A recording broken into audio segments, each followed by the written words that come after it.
Because we know people who should be successful, but what? They're not successful. Why? So that's his why buy. But what is he afraid of? My personal style of education, but still entertain them, bring them along with stories, right?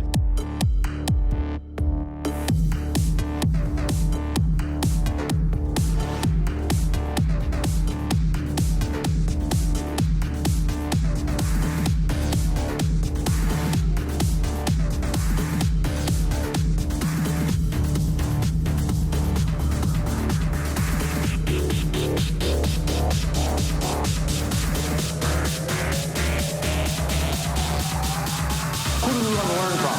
People who are what? Killing it. If you're a real man, what do you do? I'm not the only one. You can't wait to tell your spouse. You can't wait to tell your colleague. You can't wait to go to work and tell somebody. And you're like, oh my God, I can't wait. So what happened? If you haven't seen my TV show, you should get cable. That's what you need to do. From doing a TV show to doing corporate events, I've been so lucky to connect with many passionate entrepreneurs worldwide. What I've learned from a business perspective. Because this is the formula for success, no matter who you talk to. Attitude will drive your behavior. Would you agree? And your behavior will drive your consequences every single time. All right, we got the concept. Okay, we got the concept. We got the equipment, right? We got the brand. You guys got that. And then again, we got the content that we create. That's the easy part. This is the big one, the big C, which is the commitment. What should you do? That's right. All right. 10Xers. Do not fail me. True test. Here it comes. There's skill, and then there's will. Listen to what I'm saying. There is skill, and then there is will. And here's the interesting thing. I know a lot of people who have a lot of skill, but have no what? Will, right? You ever look at somebody who's successful, and you say, why them? Why not you? Yes, okay, that's me too. You have more control, but your costs are also going to be what? Higher. Now, here's where some of the magic is starting to kick in. You can talk to any CEO in the B2B business, any CEO. You walk into his office and they only care about three things. People too. Yeah, he with the suit, put it up. There you go. I hope you can see this. I'll try to draw big. Let's pretend for a moment that I had 7 territories. You remember I wrote that out? Yes or no? Boom. Territory 2, territory 3, all the way to territory number what? 7. So now I've segmented my market. So content is going to start being created by machines. And I'm telling you right now that those people, you guys, the content creators that connect with people are the ones that are going to win. Some people think, well, it won't work for my industry. Really? It'll work for any industry. Trust me. The majority of the time when we're looking to fix something, repair something, or learn something, where do we go? YouTube. We don't even want to read anymore. We go to YouTube. Tell me if I'm wrong. Tell me if I'm wrong.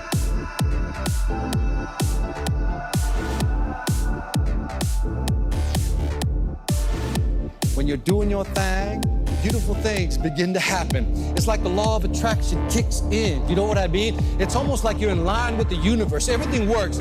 And when you do your thing, everybody gets an automatic MBA, which stands for what? Mega Bank Account Money.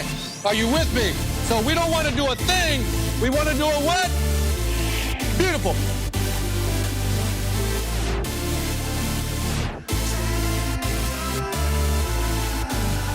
All right, put it all together for Victor Antonio. Here we go. All right, there we go. I'm not here to mess around. You ready to learn? Yes or no? That's how it works in today's market. Whether it's B2B or B2C, you see the similar pattern.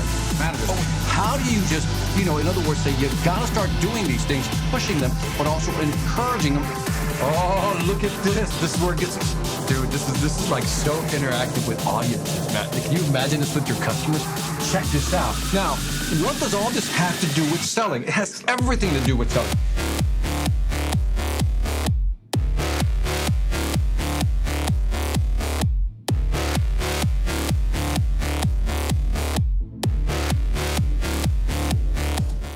All right, welcome to another Sales After Dark, where money never sleeps, episode number 90. Get excited. Anyway, getting a late start today, had some things I had to get done. but I'm glad you're still here. So we got some people on the line. Now, if you're watching this on the replay, here's how it works. Again, I'm going to talk to my friends here for a while, so fast forward 5 minutes if you want to get into the content, and then I'll get into the content, 10, 15 minutes, and then we'll do some Q&A at the end. So anyway, let's see who's online. Let's see who's hanging out really late tonight. Juka is in the house, man. How you doing, Juka? Glad you could join us, man. And there she is. Mia Knox, West Coast. Always glad you're here, man. Thank you for being here. Joey Nanai, hello from here in New Zealand. Finding the why. That's right, and how people buy, Nanai. I love it, man. I think that's how you pronounce it, right? Sparrow's Tail, good evening to you, sir. Back at you. James Carter. Victor, I have a dream. Don't you love when they start out like that? I have a dream, but there are also some dangers in achieving it. What's good advice? I love chasing my dream. It's such a thrill, but the fear and danger is like, whoa. Well, you're just normal. You're just like everybody else. Everybody has a dream, and everybody, that whole fear of trying to pursue something. But also think of the opposite. What happens if you never pursue it? Do you ever think about that? What happens if you don't pursue it? What do you do then? And so I'd rather know than not know. That's kind of my mindset, James. I'd rather try something, fail, says, okay, it didn't work out, but I tried it. Years ago, I remember they did this study where they asked people who were, pretty much dying, what's your biggest regret? And you know what the biggest regret was? Not doing the things they wanted to do, really not going after something. So as they always say, you don't want to die with regret, man. So that should be your biggest fear. That fear of dying with regret should overcome any other fear you have. Because at the end of the day, look, even if you fail, it ain't going to kill you. My man, Christo says, no Thursday night is complete without some sales after dark, baby. That's right. So, hey, Chris, thank you for joining me. By the way, Chris Stone is responsible for my videos and that wonderful intro. You know the deal. He's an awesome dude, man. Check him out. Printech, agree with you, Chris. Thank you very much, man. I appreciate that. Kamlesh, what's happening? Good morning. Thanks for 89 super episodes on hiring stars.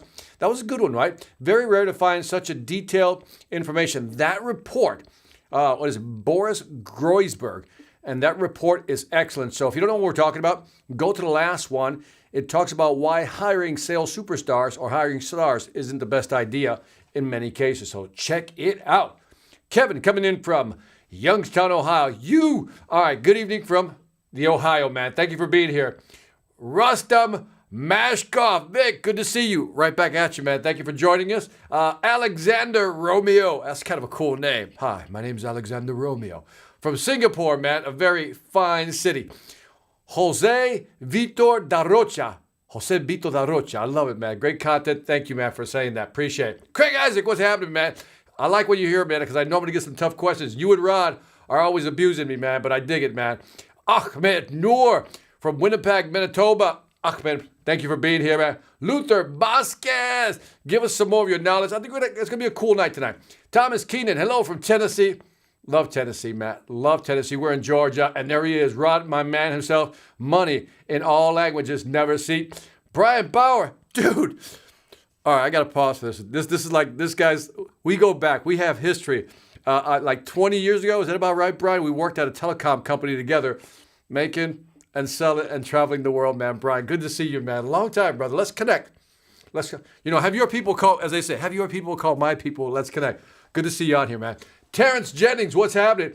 How do you push through when you're not feeling so well? You just do. Because if you don't push through, you're just going to feel just as crappy as if you would have pushed through.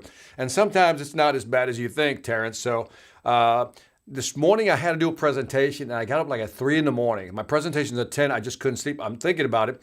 And it was a presentation that I had to do in Spanish. Now, Spanish is my second language, so I don't use it that often. But I had to do almost like a 2-hour presentation in Spanish.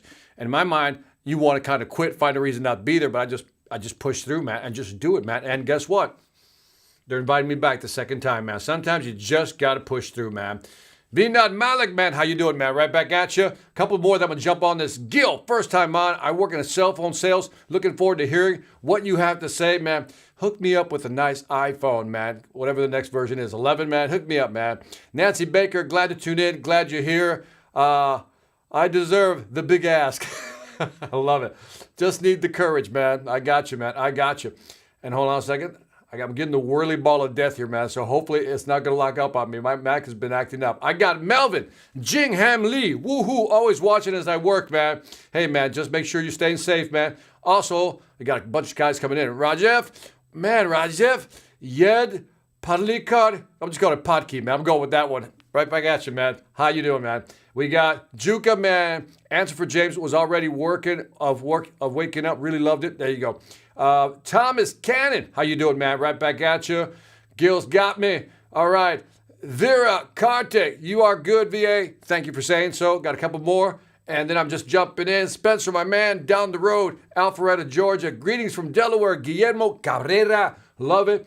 Mile Claimer. Good evening again from Alpharetta. 2 people from Alpharetta. I feel like I'm being stalked at this point. That's cool. All right. So today I want to talk about, I had a coaching client. And this was, again, part of it was just a long day today. That's why I'm getting a late start. It was just a long day today. And so this other coaching client I had this morning, we're walking through what their company is going through. And their company is going through a merger acquisition, right? So they're going through a merger acquisition. And one of the companies is being spun off, right? So the person I'm talking to is now the CEO of this new company.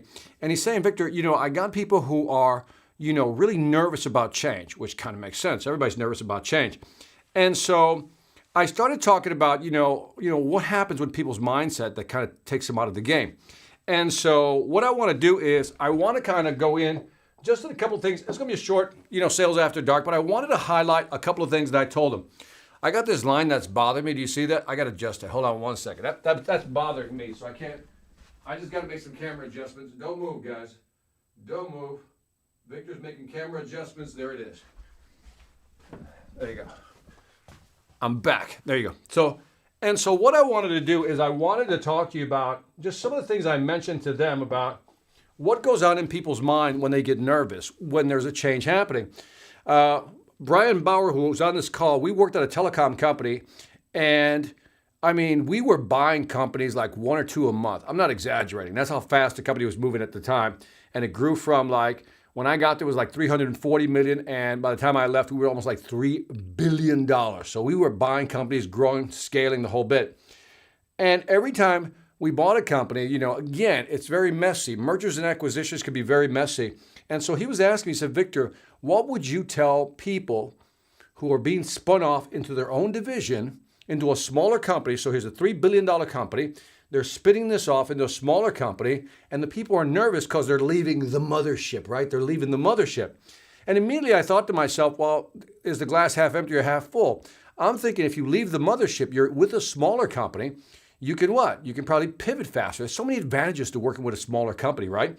And by the way, let me know if you agree with me. Working with a large company is great. There's more security, but it's also very what? Very rigid. But when you move to a smaller company, less security, but it's more dynamic and you have more control and you feel like you're contributing to the whole conversation. And one of the words that's really in my mind these days is the word significance. Significance. It's like people need to feel like they're contributing. And I think when you're in a smaller company, you feel more significant as opposed to being in a big company. And so we started talking about, okay, got that. But what psychs people out? What should I do? Basically saying, what do I do as a CEO of a smaller company to really make sure that my team is following me, is not getting nervous? I said, well, first of all, you got to worry about their mindset, and you can't let them, here was the phrase I used, get psyched out. You can't let them get psyched out. Because we, as salespeople, sometimes we even psych ourselves out. And so I said, there's 3 ways you can psych yourself out, right? 3 ways you can take yourself out of the game. And I said, this is what you have to look for. If you're forming a new company, or if you're a manager, if you're listening to me, you're a manager, check this out. If you're a manager, you know that the first thing you have to do is when there's a lack of information, I'll just say lack of info. When there's a lack of information, people tend to make things up. Would you agree with me? When there's a lack of information, a lack of communication, people just tend to make things up. And the problem is when they're making these things up, all of a sudden, people start kind of inventing things that aren't really there. And so when I was looking at, I'm trying to find because I wrote some down. I want some notes here. Here it is. And more specifically, like in the absence of information, people make things up. And I've seen this happen all the time. If you don't communicate as a manager, even the bad news, people want to know. If you don't give them the bad news with the good news, guess what? They'll make things up. And little by little, what happens is that people start spreading rumors within the company. And these rumors can actually kill motivation within a company. So I said the first thing you have to do as a manager is don't let a vacuum of information exist. Make sure you find ways to communicate everything. And by the way, this works with our customers as well. Has this ever happened to you? A customer gets mad, or here, let me set up the scenario. Have you ever had a situation where you have to deliver bad news to a customer? Let's say the delivery is being extended. Instead of giving it in 2 weeks, now the delivery date's been moved out to 7, 8 weeks. It's bad news, right? And you don't want to give the client bad news. So you kind of avoid the call, right? You avoid the call, or you never really answer the question, hey, by the way, when am I going to get my products? It's a little more than 2 weeks. When am I going to get the product? And you don't really answer the call, or maybe don't communicate that with the client. What does the customer start to do? The customer starts to get anxious. They start inventing things. Well, maybe something's wrong. Why don't they care about me? Why doesn't the salesperson contact me directly? Why don't they communicate maybe? Why did I even buy from this company? And all that is because you were afraid to communicate bad news to the actual client. You'd be surprised how often a customer will take bad news in a good way. They just want to be informed. If you tell somebody, look, we wanted to get this to you in 2 weeks. Let me explain what happened. First of all, apologize. We're not going to be able to do it in 2 weeks. Here's why. You give them a reason and you explain it. And if it's a valid reason, most customers, most rational, not all, most rational customers are going to say, I get it. I get it. And all that fear you had in your head for delivering bad news, guess what? Goes away. So the biggest mistake you can make is basically not communicate this lack of information. People will make things up and it never turns out your way. And then, has this ever happened to you? You got to deliver bad news to a friend. Or you got to tell somebody no. You ever have to tell somebody no, but you avoid the call or you avoid the conversation? And all that does is causes you, first of all, you get cognitive dissonance, which means you don't feel good about avoiding calls or answering calls or being direct. But what happens is you're not sleeping well because you're thinking about this all the time. So the best thing to do is just give the bad information. Just deliver the information, because lack of information is just as bad. So that's one way of psyching a team out, right? Don't give them the information. Here's the second one, and here's why I think a lot of salespeople lose. A lot of salespeople lose. And we all know the numbers, right? Over 70% of salespeople, when they get to the end of a sales process, don't ask for the order. They don't ask for the order. Why? Maybe they're afraid. It could be, but I think it's something else. There's something called, and I want to highlight, let me just get a new one for this one. This is one of the coolest psychological concepts I've ever come across, and I love this. This is called, and I'm going to spell it out, the fundamental, and I want you to look it up after this. Attribution, the fundamental attribution error. And I've mentioned this maybe once before, but the fundamental attribution error explains why, in many cases, salespeople psych themselves out. So now, when we're talking about managers not sharing information, lack of information doesn't help. For salespeople, this is the one that psychs them out the most. A fundamental attribution error, it's like the word attribution. What happens is sometimes you assume something, you attribute certain things to something that isn't really real. For example, let's say you went to a job interview, right? You're interviewing for a job. You go to the interview, and at the end of the interview, everything went well. You think you killed it, right? You're like really happy. And let's say that's on a Friday, right? So come Monday, you're expecting a call. Tuesday rolls around, no call. 2 days go by, you're like, why didn't they call? Why didn't they call? By the third day, you're kind of getting upset, like, man, I thought I did well in that interview. I thought that went well. Why haven't they called yet? By Thursday, you're really upset. And by Friday, 1 week later, they haven't called back. You're like, screw that. I didn't want that job anyway. You ever have that happen to you? Yeah, screw that. I didn't want that job anyway. I didn't want that job anyway, right? You just kind of do that, right? And then what happens? You take yourself mentally out of the game. Then a week later, you get a call for the interview. And the interviewer tells you, again, the company tells you, hey, by the way, sorry couldn't get back to you in a couple of weeks. Last week, we were out of town, we had to close the office for a week. We had an emergency, blah, blah, blah. And all of a sudden, you're like, oh, that's why I didn't call back. But in your mind, you had imagined all these things. You started to imagine why they didn't want you to call back, why they didn't want to interview you again, why they didn't call you back to actually do a second or third interview. In your mind, you psyched yourself out. Let me give you another example, very similar. You call a customer, you have a great conversation, do a great presentation via Zoom, the whole bit, everything goes well. Customer says, I'll get back to you. And then what happens? Day goes by, 2 days go by, nothing. You leave a voicemail, no return call. Send an email, no return email. Totally ghosting you at this point, basically not returning any of your phone calls. And then you start getting upset. And again, in your mind, you start thinking, I knew it. I knew that guy wasn't going to buy. I knew that was a waste of my time. I never should have actually done the presentation. I could have been doing something else. You start going there in your brain screw that. I'm not going to follow up anymore. And you stop following up. 1 month later, customer calls up and explains to you that their company has been acquired by another larger company, which is why they couldn't get back to you, whatever reason it may be. And all of a sudden, he says, I'm ready to do the deal. But keep in mind that if that customer wouldn't have called you back, you wouldn't have gotten a deal because you had totally psyched yourself out. You took it personally. You started attributing them not calling you back as them not being serious. And in your mind, you said they're not serious, they were never serious, and you start, again, inventing stuff in your head, and you psych yourself out, and you never return the phone calls. A lot of people have a hard time picking up the call and making a call is because in their mind, they assume they understand what's going on the other side. For example, I call you, and all of a sudden you rush me off the phone. You just rush me off the phone. And I take that as a sign like you're not serious, you don't really want to talk to me, you don't really want my product. The reality could be simply is that I caught you at a bad time. You're about to walk into a meeting. It's a very important meeting, high stakes meeting, and now was not a good time to call you. It had nothing to do with me, had nothing to do with my product or service, had everything to do with you had to actually walk in the meeting. But in my mind, I interpret that the fundamental attribution error was that, hey, you know what? You don't want to talk to me. So you know what? I'm not going to follow up. And we psych ourselves out. So that's the second way people psych themselves out. Let me give you the third one, and then I'll take some questions. The third one, I think, is really, this one's fundamental, and this one's going to require some soul searching, right? Some soul searching on this one. And that is, a lot of times we psych ourselves out because of our, hate to say it, hate to bring it up, but it's because of past what? Yeah, past experience, man. Because of past experience. See, when when they say the devil's up here sometimes, the devil's in your brain, I think it is, but the devil in your brain is really memory, distorted memory. Notice I just said memory, but then I just said distorted memory.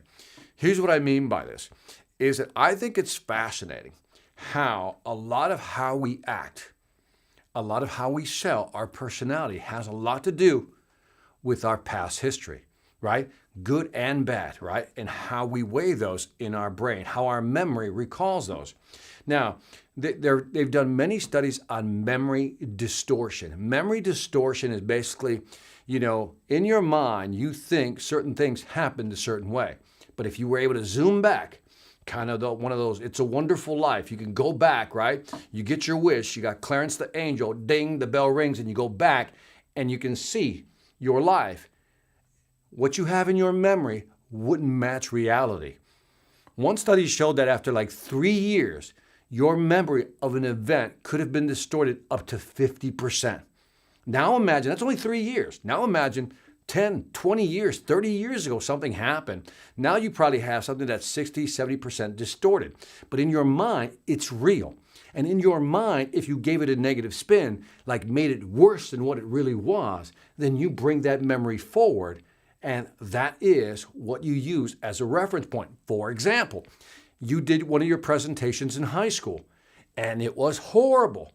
It was just, in your mind, it was the worst presentation you ever done. And from that day forward, you just don't like to get in front of people and do a presentation. Now, if we were to zoom back, to high school, and we were to watch Third Eye Down, we might find out that it really wasn't that horrible. In fact, you were probably one of the two best ones in the class of 30, but in your mind, you thought you were one of the worst. But you brought that forward, and over the years, that memory got distorted, and you made it even that much worse, and now you use that distorted memory as your pivot, right? By that I mean, The reason you don't want to do presentations or maybe even hate doing sales is because you tell yourself, I'm just not good at presenting. And it's that memory.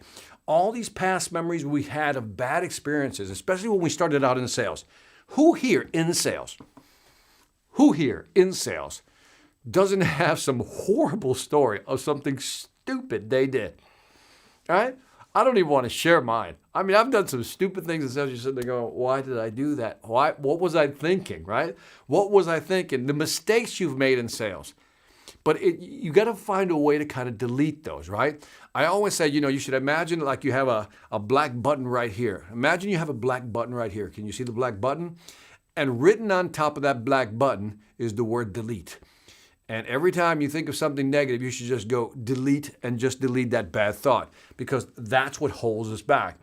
When we talk about selling, everybody wants to know about techniques. Everybody wants to know about strategies. Everybody wants to know what's the right words to use, what's the right phrase to use, what's the right close to use. All these things matter. But I am of the opinion, like many of you probably, that mindset is like 80, maybe 90% of the sales game. Think about it. It is 80 to 90% of the sales game.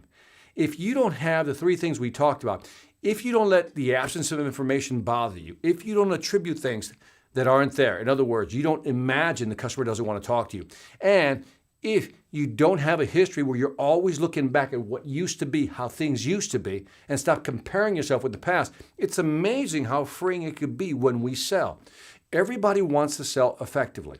We got that. Everybody thinks that it's hard to sell. I don't agree. I think selling is easy. That's why I said, selling ain't hard when you know how.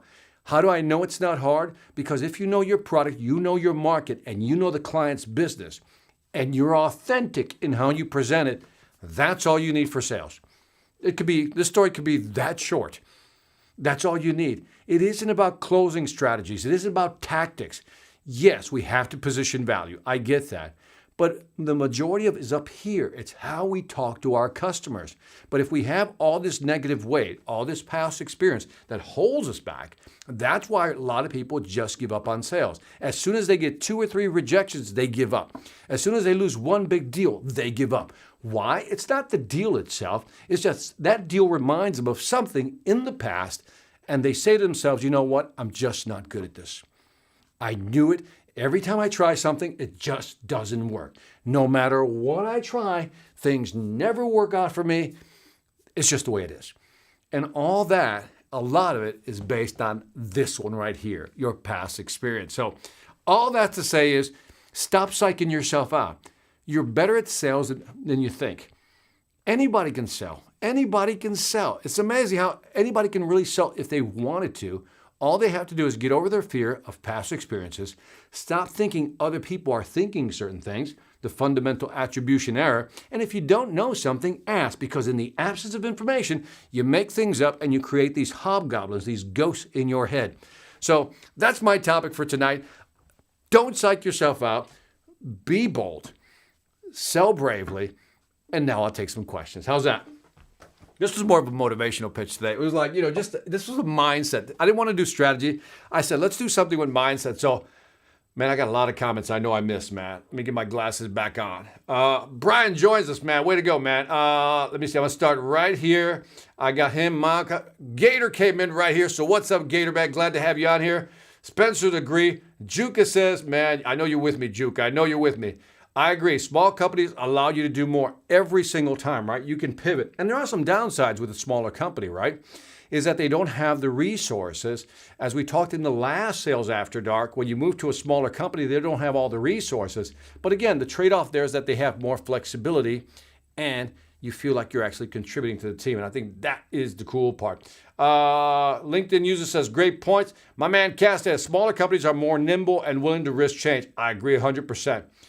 I just received the notice at the 13-minute mark. WTF. I guess I'll catch it on the replay. That was my bad today, Brian, man. I got a little late start, so sorry about that. Abdul Salam Ahmed from Somaliland. Thank you for joining us, man. Thank you for joining. Mia Knox says, yes, small companies allow you to do more. Also make changes, decisions faster, less chain of command to filter.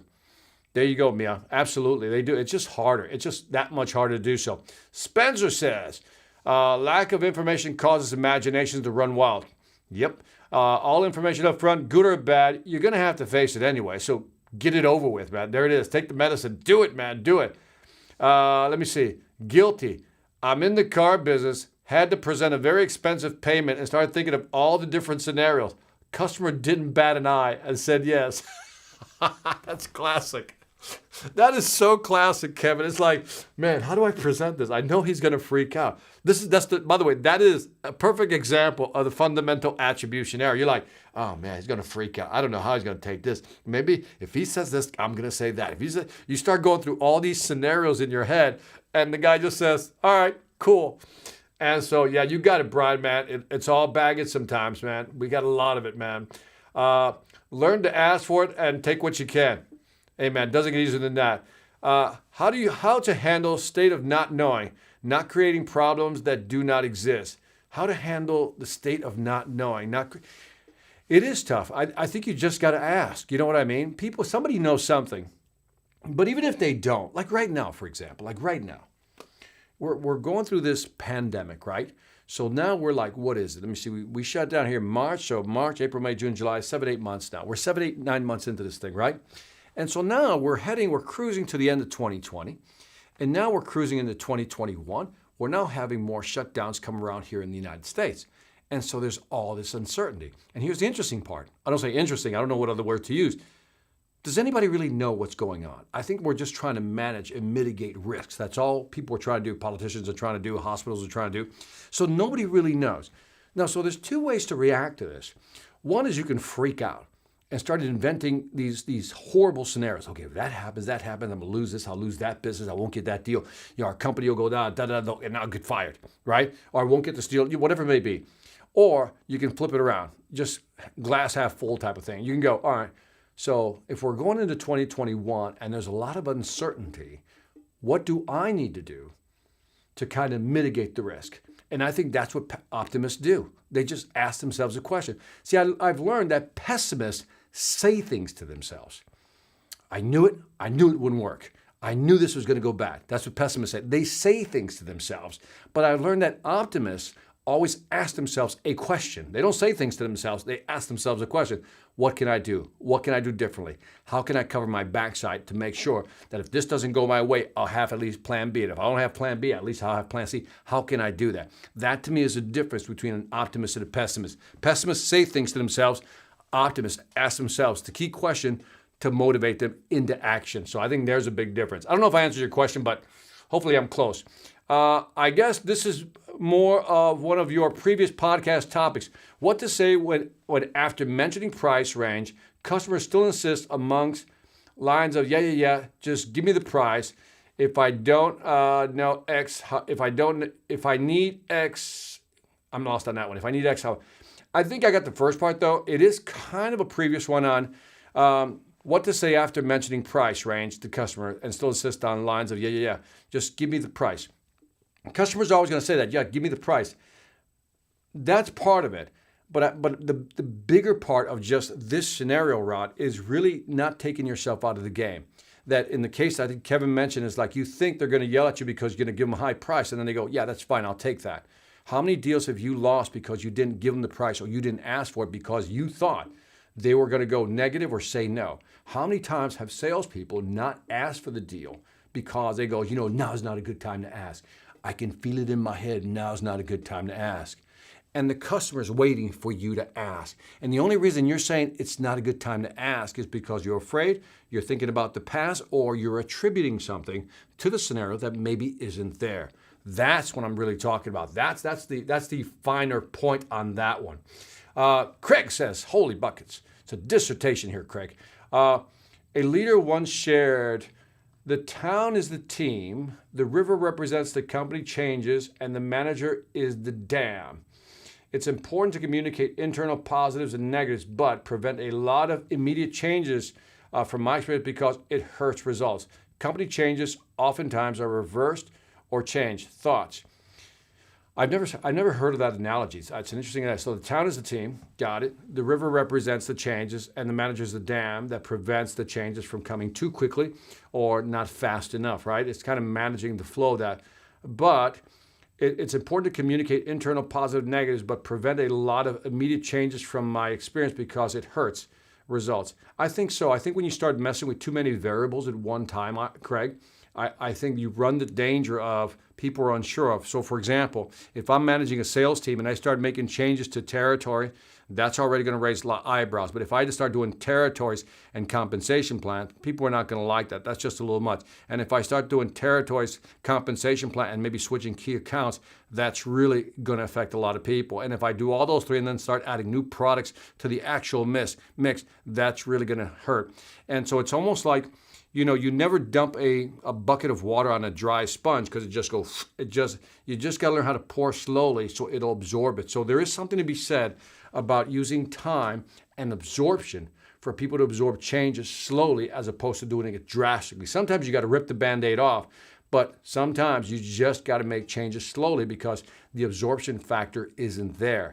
And you can feel it as a manager when people aren't getting it or you're making changes too quickly. And if the support structure isn't there, the systems aren't there to help them make those changes, that becomes that much more difficult. Great question, man. That's a great philosophical management question right there.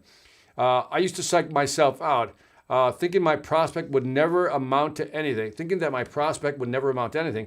I didn't prospect and my business tanked. Now I prospect daily and say things are going up. Ask till someone says yes. I've done that. When you think, and I like the first part, when you didn't think, you psyched yourself out when you didn't think your prospect would amount to do anything, right? In other words, you tell yourself, they're not going to buy. They can't afford it, right? It's like, if you remember that book, The Millionaire Next Door, and they said that the average millionaire doesn't drive like a BMW or a Maserati. They drive like a pickup truck. They wear jeans. You got maybe 2 or 3 pairs of jeans and maybe a plaid shirt, whatever it may be. And it's like, because you never judge a book by its cover, but sometimes as salespeople, we're trained to judge a book by its cover to evaluate, discern opportunities. But sometimes we misjudge and we assume something.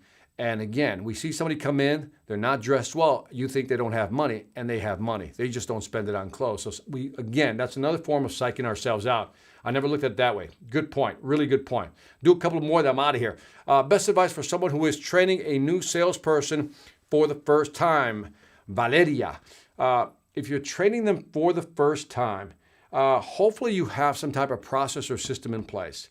That would be my first thing. Have a process or a system in place, because what they want to know is they want to know the steps. What do I need to do? When people come in for the first time into an organization, get them to know the product, get them to know the service, get them to understand the company. But then they want that sales process. What do I do? Give me the steps.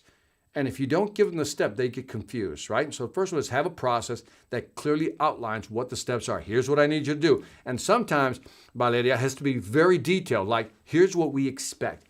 We expect you to do, we're going to give you a script, expect you to stick to the script. You're going to make 50 calls a day. Here's who you're going to call specifically. Now, here's what I'm going to recommend. You do 10 calls at a time, take a 5-minute break. Do another 10 calls, take another 5-minute break. In between, if you have any questions, I'll be right over there. Ask me questions. I'm going to come back over here and I'll listen in on your calls just to make sure you're following through the script. That's a real way of coaching people and letting them know step by step what they need to do, and then you can correct the behavior. So that would be the big one for me, is like, do you have the step-by-step program for them? Start there. I think if you start there, that's a good start. Then after that, again, expand their product, expand their responsibility, but get them to know the basics first before you give them something else. I would add also this. Find a way, I don't know how you can do this, but find a way for them to get to their first sale quickly. Find a way, because that's, once you get your first sale, it's like a drug, you want to keep doing it. So if you have salespeople, especially salespeople on commission, your job as a manager, as an owner of a company training new salespeople, is to help them get to their first sale quickly so they can feel how it feels to win a deal, to make a little extra money. So the faster you can get them to that win, that initial win, the better. So train them and get them to a win as fast as you can. That's what I would do. John Frisbee, psyching yourself out is definitely a slippery slope. Can you get can get you in a funk real quick. I love that word, man. It will. It'll get you. I mean, if you think about it sometimes, John, it's like sometimes our funk is all up here, right? Nothing's changed. We've all had this happen to us. You ever had this happen where you're like, for some reason, you're like in a funk. You don't know why, and you can't explain why you're in a funk or why you're in a bad mood, right? You just can't explain it. And if you really start thinking about it, analyzing, third eye again, maybe a lot of little things are starting to add up, and all these little things are starting to irritate you. And all it requires is for you to take some sort of action, start knocking things down. And maybe we let things pile up, whatever it may be. But as soon as you get into that funk, that's it, you're out. So yeah, we psych ourselves out by overthinking, maybe even overestimating how much time something is going to take. That's another big way of psyching yourself out. Oh, I got to put that proposal together, but I know it's going to take me at least 2 to 3 hours, if not 4. That's a lot of work, man. And then you push it off. Next day comes by, I got to do that proposal. Man, I can't let this go by. I really got to get this proposal done.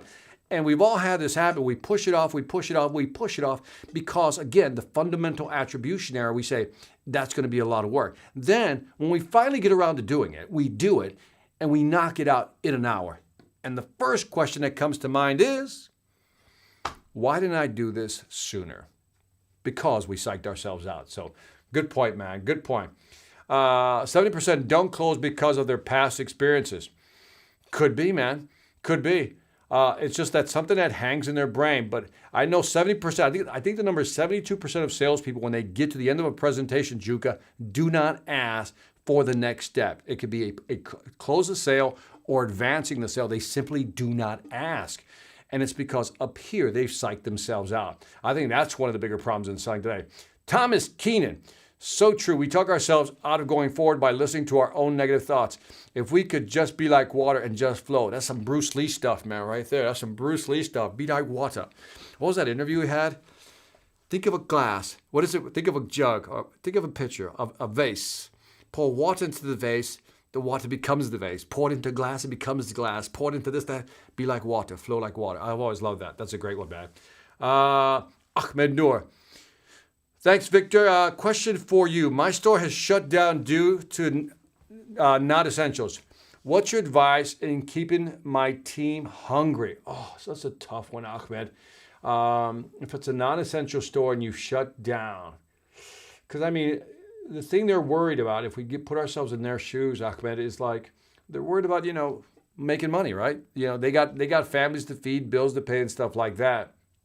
And I'm asking, is there anything else that you can do in terms of generating revenue? Is there any new strategy, any complementary business you can jump into, or a service type of business that you can jump into? It says, hey, look, okay, we're going to be shut down for the next month or two. Let's just say next month. If we're shut down for the next month, maybe I would get together with these salespeople, go, all right, what can we do over the next month? And maybe you as a leader can be very humble and says, look, I have some ideas, but I want to hear your ideas. Let's get together. Let's figure out what else we can do with our knowledge base, what we know, what other service can we sell, or how can we do it without having to open up a storefront or, whatever it may be. But I would work with my team. If that's your team, one way of keeping them motivated and hungry is for you to say, hey, I don't have all the answers.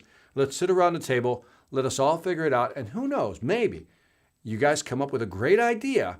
And then everybody's motivated because everybody feels like they're part of that idea. This gets back to the word I used earlier. Everybody wants to feel a sense of significance, right? They want to feel important. So that might be a strategy, Ahmed. That's a tough one, man. That's a real tough one.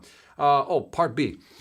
This means no traffic because the lockdown before the biggest day in retail, Black Friday. This means no traffic because the lockdown before the biggest day. Yeah, that's a tough one, Ahmed. I'm going to have to pass on that one because it's like, I don't really know your business, but I would try to find something else to try to sell. Do you know what I mean? If I got salespeople. But it's a tough one, man. It's a tough one. Sorry about that. Appreciate it. What if the customer, after all, says, oh, S word, that's way more than I was expecting. Working on getting rid of pessimist thoughts. There's a podcast. It's on my YouTube channel. So check it out. It's called Client Says That's More Than I Expected to Pay. So I have a whole script written out. So on YouTube, hit Client Says More Than I Expected to Pay, Victor Antonio, and listen to that podcast / sales influence podcast that I did. Dwelling on memories of negative past experience pollutes future possibilities. Isn't there a saying like that, Miles? It's like, Miles, don't cheat on the future with your past. Something like that. It was kind of a cool phrase. Don't cheat on your future with the past. And it's kind of cool if you think about it, right? Because what it's saying is you're cheating yourself out of the future because you're still stuck in the past. And it's funny how we all know this, right? Like we all know this. It's logical. But yet it's like the pull is so strong. It always pulls us back into the past. I'm going to recommend a book. I've talked about it in the past, and I'll start wrapping up. There's a book called Positive Intelligence, and it talks about the 9 voices in your head. Yeah, the guy identified 9 voices in your head. And the 9 voices, the biggest instigator of the funk, psyching yourself out, is something called the judge, where you're always judging yourself as not good enough as compared to somebody else. And that makes you totally dissatisfied. It's a great book. I forgot the author's name. I should do a book review on that. It's called Positive Intelligence. Check it out. Anonymity Man. Finally getting to catch you live. You have changed my life in sales, Victor. You're the man. Dude, thank you, man. Appreciate it. Anonymity, man. That nice to hear, man. Let me see. Right here we got, thank you, Victor. We'll check it out. And TJ says, VA, good day. I turned 41 today. Oh, my God, I'm so late. Hey, I was late, too, so don't worry about it. On that note, I'll do some final thoughts. I just wanted to highlight, and again, by the way, don't forget to hit the subscribe button down there and hit the like button if you dig the videos and hit the share button. Share it with at least one other person, and let's see if we can get some more traffic going here. I wanted to do this one just on psyching yourself out because I think that's a big problem when it comes to selling it up aspects of your life, really, if you think about it. You know, if you're a guy going after a girl, you psych yourself out, right? If you're a girl going after a guy, you psych yourself out, or any combination thereof. We psych ourselves out. When we want to ask for a raise, sometimes we go, I don't know if now's the right time. So you psych yourself out and you don't ask for the raise. You know you deserve a promotion, but you don't ask, so you psych yourself out. And if you don't ask, you shouldn't cry, you shouldn't whine. You gotta ask. And just go on YouTube. I have a whole video. It's a motivational video on you gotta ask. Because there's nothing worse than not knowing. The worst feeling to me in selling is leaving a meeting. I mean, think about this for a second. This is the cost of psyching yourself out. You spend 2 weeks, 3 weeks, 4 weeks trying to catch up with the client, a prospect, right? You finally get them.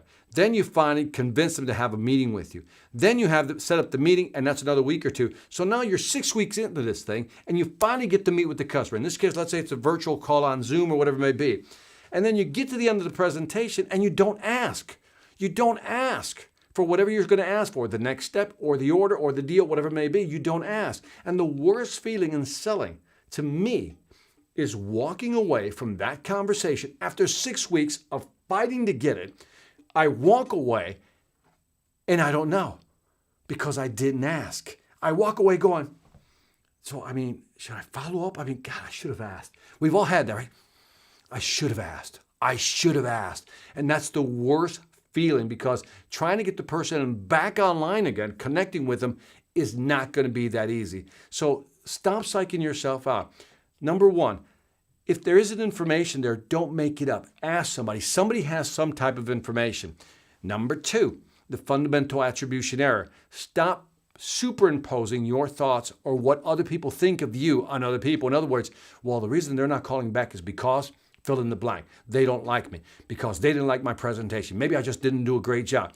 Don't psych yourself out. Stop superimposing your thoughts on other people because it throws you out of the game. It always happens. And the big hobgoblin in the brain that psychs yourself out is too often we're looking in the past. Again, if you're stuck in the past, you know you can't go forward. And too often when we're doing a presentation, something in our past reminds us of something we screwed up, and then it makes us nervous and we lock up, and it's like a self-fulfilling prophecy.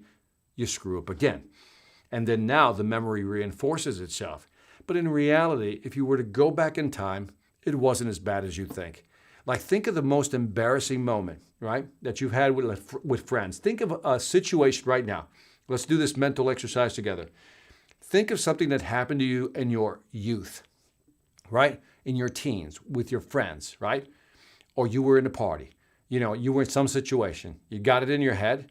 Here's what's interesting.